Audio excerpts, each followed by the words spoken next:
નમસ્કાર, આપ જોઈ રહ્યા છો ઝી 24 કલાક। હું છું આપની સાથે વત્સલ। બુલેટિનની શરૂઆત કરીએ। વાત કરીએ રાજકોટની। રાજકોટ આગકાંડના 2 અઠવાડિયા બાદ પોલીસે માહિતી જાહેર કરી છે। 2 અઠવાડિયા બાદ પણ એક આરોપી પોલીસ પકડથી દૂર છે। રાજ્યની બાહોશ પોલીસથી એક આરોપી પોલીસ પકડથી દૂર। અશોકસિંહ જાડેજા નામનો આરોપી હજુ પણ ફરાર છે।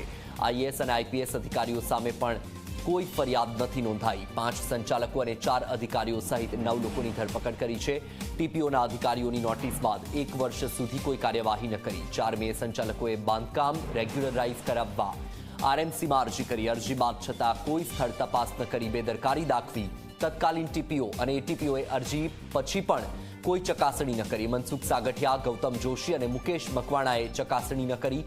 4 સપ્ટેમ્બર 2023માં આગ લાગી છતાં ફાયર ઓફિસરે કાર્યવાહી ન કરી। રોહિત વિગોરાએ ફાયર એનઓસી ન હોવા છતાં પણ કોઈ કાર્યવાહી ન કરી।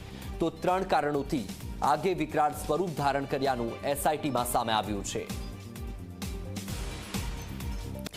વધુ માહિતી મેળવીએ। સંવાદદાતા ગૌરવ દવે આપણી સાથે જોડાયા છે ફોન લાઈન પર। ગૌરવ, રાજકોટ અગ્નિકાંડને લઈને જે માહિતી જાહેર કરવામાં આવી છે એ વિગત મુજબ હજુ પણ એક આરોપી પોલીસ પકડથી દૂર છે, શું માહિતી?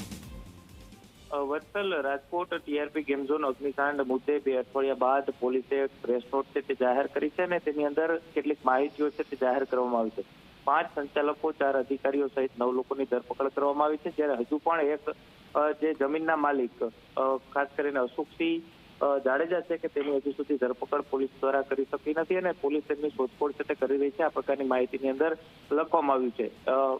ટીપી શાખાના જે અધિકારીઓ છે કે તેમના દ્વારા 1 વર્ષ પહેલા જે રીતના નોટિસ આપવામાં આવી 1 વર્ષ સુધી કોઈ કાર્યવાહી કરવામાં ન આવી। 4 મેના 2024ના સંચાલકોએ બાંધકામ રેગ્યુલરાઇઝ કરવા માટે અરજી કરવામાં આવી હતી, તેમ છતાં પણ કોઈ અધિકારીઓ દ્વારા સ્થળ તપાસ કરવામાં ન આવી, બેદરકારી દાખવવામાં આવી। તત્કાલીન ટીપીઓ મનસુખ સાગઠિયા, એટીપીઓ ગૌતમ જોશી, મુકેશ મકવાણા અરજી પછી પણ કોઈ ચોક્કસ જે ચકાસણી કરવી જોઈએ તે કરવામાં ન આવ્યું હોવાનું એસઆઈટી તપાસની અંદર સામે આવ્યું છે। 4 સપ્ટેમ્બર 2023ના આગ લાગી હોવા છતાં પણ fire station officer Rohit Vigora દ્વારા એનઓસી ને લઈને કોઈ ચેકિંગ ન કરવામાં આવ્યું અથવા તો કોઈ કાર્યવાહી કરવામાં ન આવી, તે દિશામાં પણ તેની ધરપકડ છે તે કરવામાં આવી છે અને એસઆઈટીની ટીમ દ્વારા રોહિત વિગોરા સામે પ્રાયોગિક પુરાવા એકત્ર કરી અને તપાસ છે તે કરવામાં આવી રહી છે। 3 કારણો છે તે જવાબદાર છે તે સામે આવ્યા છે। ફેબ્રિકેશનનું કામ ચાલુ હતું, વેલ્ડિંગ ચાલુ હતું, એ દરમિયાન જે ફોર્મ સીટ પડી હતી ને તેને કારણે વિકરાળ આગ છે તે ધારણ કર્યું હતું। બીજું કારણ ટીઆરપી ગેમ ઝોન ની અંદર સ્ટ્રક્ચર છે તે ફેબ્રિકેશનનું તેમજ લોખંડના પતરાનું બનાવવામાં આવ્યું હતું ને તેની અંદર જે અવરજવર માટે થઈને ખાસ કરીને પતરાની દિવાલો સાથે ફોર્મ સીટ છે તે વિપુલ માત્રામાં રાખી હોવાથી આગે વિકરાળ સ્વરૂપ છે તે ધારણ કર્યું હતું। ત્રીજું કારણ ટીઆરપી ગેમ ઝોનના બોલિંગ એરિયા તથા ટ્રમ્પોલિન પાર્કના કન્સ્ટ્રક્શનના પ્લાસ્ટિક અને લાકડાનો વિપુલ માત્રામાં ઉપયોગ કરવામાં આવ્યો હોવાનું સામે આવ્યું છે।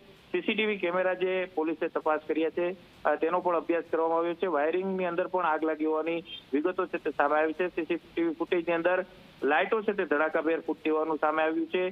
સાથે જ એન્ટ્રી અને એક્ઝિટ માટે માત્ર એક જ રસ્તો હોવાથી 27 લોકોના મોત થયા છે, તેમાં 3 એવા લોકો છે કે તેની 18 વર્ષની ઉંમર છે। 2 અઠવાડિયા બાદ અશોકસિંહ જાડેજા નામના જે આરોપી છે તેને પોલીસ પકડવામાં હજુ પણ નિષ્ફળ છે તે નીવડી છે। પોલીસની ટીમો છે તે તેની શોધખોળ છે તે હાથ ધરી રહી છે। બિલકુલ ગૌરવ, માહિતી બદલ આભાર।